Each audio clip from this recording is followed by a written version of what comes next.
একজন মাহাথির মোহাম্মদের, কিন্তু আমাদের মাঝে সেই মাহাথির মোহাম্মদের মতো একজন মানবিক নেতার আবির্ভাব এবং তার যে বক্তব্য, তার কর্মকাণ্ড, তার চলন, তার বলন, এটা গোটা জাতিকে উজ্জীবিত করেছে। আজকে এই জোটের সাথে আমরা এমনই একটা সময় যুক্ত হয়েছি যখন আমাদের আনুষ্ঠানিকভাবে কোনো আসন দেওয়ার কোনো সুযোগ নেই।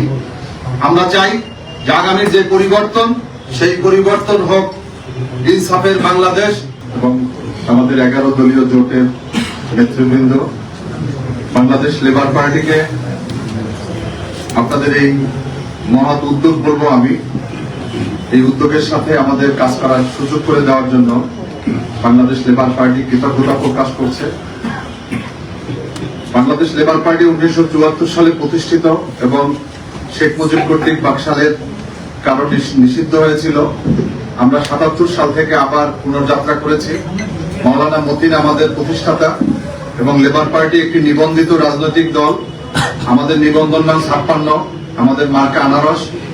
আমরা দীর্ঘ 17 বছর ফ্যাসিবাদের বিরুদ্ধে আন্দোলন সংগ্রাম করেছি এবং এই আন্দোলন সংগ্রামে আপনারাই সাক্ষী ছিলেন। এবং জুলাই গণ আন্দোলনে লেবার পার্টির আন্দোলন সংগ্রামে আমাদের দুজন ভাই শাহাদত বরণ করেছেন। আমরা 5 তারিখের পরে আমাদের ভিতরে কিছু চিন্তা চলে আসছে। আমরা দীর্ঘ 17 বছর যাদের সাথে আন্দোলন সংগ্রাম করেছি তাদের চেহারার মধ্যে ক্রমশ ফ্যাসিবাদের ছাপ আমরা লক্ষ্য করেছি। আমরা ফ্যাসিবাদের কর্মকাণ্ডগুলোকে ক্রমান্বয়ে তাদের কর্মকাণ্ডে প্রমাণিত হতে দেখছি। সর্বশেষ আমরা যেদিন তাদের সাথে সম্পর্ক ছিন্ন করেছি তখন আমাদের এই বক্তব্যগুলো ছিল এবং আজকে আমরা নতুনভাবে জামাত ইসলামী নেতৃত্বে যে আজকে যে নতুন যাত্রা ইনসাফের বাংলাদেশ প্রতিষ্ঠা, সেই ইনসাফের বাংলাদেশ প্রতিষ্ঠার একজন কর্মী হিসাবে আমরা আজকে এখানে যোগদান করেছি। আমরা মনে করি যে দীর্ঘ 17 বছর জনগণের কাছে যে অঙ্গীকার ছিল আমাদের, আওয়ামী দুঃশাসন শুধু নয়, আধিপত্যবাদ এবং ফ্যাসিবাদ মুক্ত বাংলাদেশ। সামনে 12 তারিখে যে নির্বাচন, সেই নির্বাচনে যদি গতানুগতিকভাবে শুধু ক্ষমতার পরিবর্তন হয় তাহলে দেশ, জাতি এবং জনগণের কোনো ভাগ্যের পরিবর্তন হবে না। আমরা একটা অর্থবহ পরিবর্তন চাই এবং যেই পরিবর্তনের মধ্য দিয়ে মহান মুক্তিযুদ্ধের চেতনা এবং জুলাইয়ের যে আবেদন, জুলাইয়ের যে অঙ্গীকার, জন আকাঙ্ক্ষা, তা যেন পূরণ হয়। এজন্য আজকে থেকে আমাদের নতুন যাত্রা শুরু হলো ইনশাআল্লাহ। আপনাদের মনে আছে যে আমরা 18 দলীয় জোটে জামাত ইসলামী সহ আমরা দীর্ঘদিন কাজ করেছি। 4 দলীয় জোটের পরে রাজনৈতিক দল বাংলাদেশ লেবার পার্টি আমরা ছিলাম সেখানে এবং সর্বশেষ 25 সাল পর্যন্ত 20 বছর দীর্ঘদিন আমরা কাজ করেছি। আমাদের নীতি নৈতিকতার জায়গা থেকে আমরা পরীক্ষিত।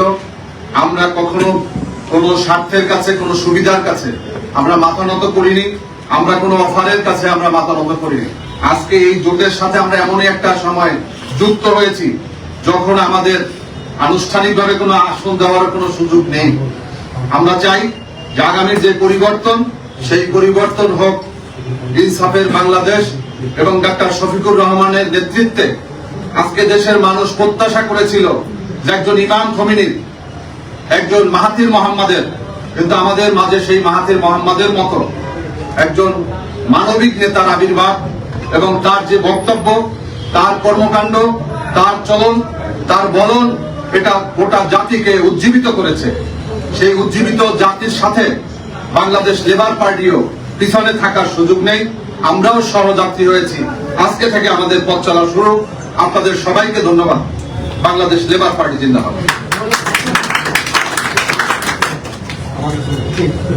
সেটা হচ্ছে বিএনপি বিভিন্ন জায়গায় অভিযোগ করছে আপনারা এনআইডি কার্ড নিচ্ছেন, আপনারা বিকাশ নাম্বার নিচ্ছেন, আপনারা এর মাধ্যমে আপনারা ভোটকে কিনতে চাচ্ছেন, কারচুপি করার একটা পরিকল্পনা আপনারা করছেন। এটা বিএনপি অভিযোগ। একটা প্রশ্ন। 2 নম্বর প্রশ্ন হলো, আমেরিকান নিউজ এসেছে যুক্তরাষ্ট্রের পত্রিকায় যে আপনারা আমেরিকা আপনাদের সাথে বন্ধুত্ব করতে চায় এবং আমাদের রাষ্ট্রচিন্তা ফরহাদ মাজার সেটা নিয়ে আবার কমেন্ট করেছেন যে ভয়ঙ্কর একটা ব্যাপার আমাদের দেশের স্বাধীনতা সার্বভৌমত্বের জন্য। এবং মার্কিন সাম্রাজ্যের সাথে আপনাদের কি কোনো আঘাত হয়েছে কিনা? আপনি যে দুটা প্রশ্ন করেছেন এগুলো আসলে সবগুলো ভুয়া। আমরা এই ধরনের কোন এনআইডি বা টেলিকম কোন কারো নাম্বার টাম্বার এগুলো আমরা করছি না। এগুলো ভুয়া খবর ছড়িয়ে সমাজে একটা বিভ্রান্তি তৈরি করা হচ্ছে, নির্বাচনের পরিবেশ নষ্ট করা হচ্ছে। আমরা এটা কামনা করি না। আর মার্কিন যুক্তরাষ্ট্র বাংলাদেশের সকল রাষ্ট্রের সাথে সুসম্পর্ক গড়ে দেশটাকে অর্থবহ করে সামনের দিকে স্বাধীন সার্বভৌম দেশ হিসেবে মাথা উঁচু করে দাঁড়ানো দরকার। এই জন্য সবাই সব দেশের সাথে সম্পর্ক রাখছে, রাষ্ট্র রাখছে, বিভিন্ন দল রাখছে। শুধু জামাত ইসলামের কথা আসলে এটাকে আলাদাভাবে চিহ্নিত করা হচ্ছে। এর মধ্যে একটা দুর্বিসন্ধি আছে বলে আমাদের মনে হয়।